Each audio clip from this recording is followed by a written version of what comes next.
In what you've done with your life thus far, is it giving you what you want? Is it giving you what you want? When you look toward the future, when you look at all that's going on out here, is there some place within yourself you say, hey, I know I need to be out there in that arena. I know I can do more than what I've been doing. I know there's some great music that I have within me that I haven't brought out here yet. Is that something that you begin to look at within yourself? See, I say if you look at your life, and if you're not getting what you want, you owe it to yourself to do something differently. If you're on a job, 85% they say of Americans go to jobs that they're unhappy. If you're doing something 8 hours a day that you don't like, it's not giving you what you want, it's not giving you a strong feeling of satisfaction and fulfillment, you're miserable, you hate to go there, you're depressed just thinking about it, you sing the Thank God It's Friday song every week. If that's what it is, you owe it to yourself to start strategically working to change directions. See, but you know what most people will do? Most people will resist change. Most people will fight change as if change would be worse than what they're experiencing. See, they know this.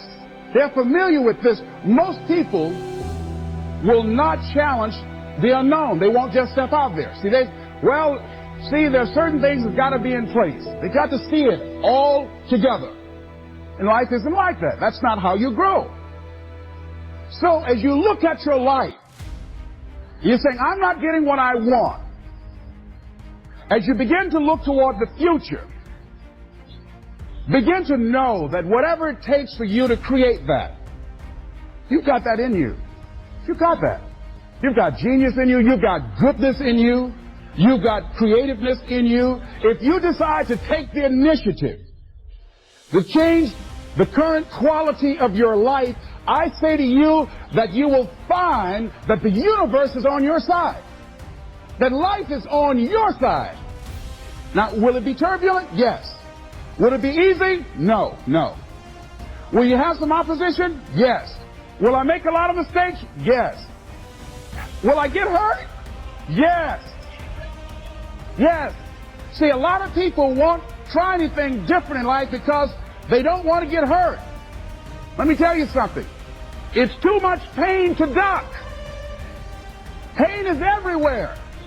You can hide under here. It will come where you are. It's everywhere. Viktor Frankl calls it unavoidable suffering.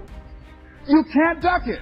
But most people spend their life not wanting to deal with the pain of rejection, the pain of defeat, the pain of being disappointed, the pain of losing, the pain of failure, the pain of being criticized, the pain of not being liked, the pain. That's called life.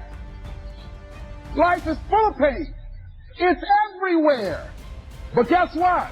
There's no gain without pain.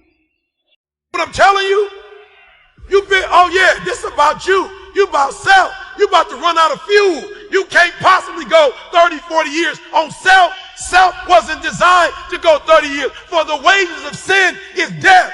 That self always ends in death.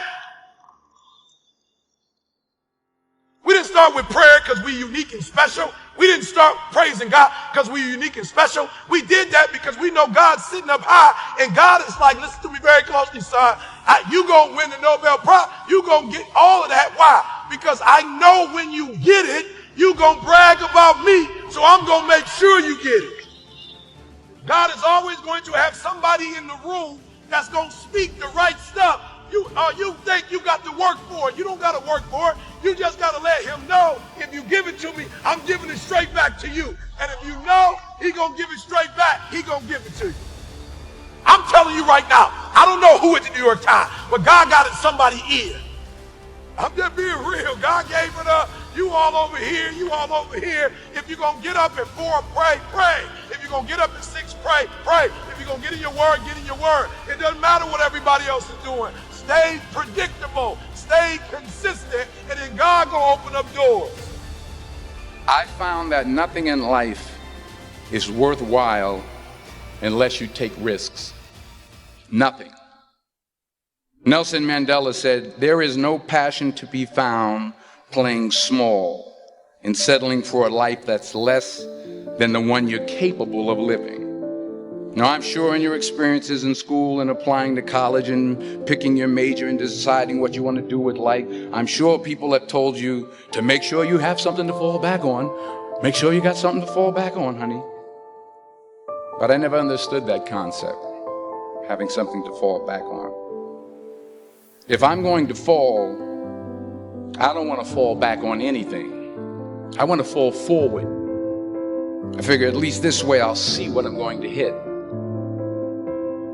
Without consistency, you'll never finish. So do what you feel passionate about. Take chances. Don't be afraid to think outside the box. Don't be afraid to fail big, to dream big. But remember, dreams without goals are just dreams. Reggie Jackson struck out 2,600 times in his career, the most in the history of baseball. But you don't hear about the strikeouts. People remember the home runs. Fall forward. Thomas Edison conducted 1,000 failed experiments. Did you know that? I didn't know that. Because the 1,001st was the light bulb. Fall forward. Every failed experiment is one step closer to success. You will fail at some point in your life. Accept it. You will lose. You will embarrass yourself. You will suck at something. There's no doubt about it. If you don't fail, you're not even trying. I'll say it again. If you don't fail, you're not even trying. To get something you never had, you have to do something you never did.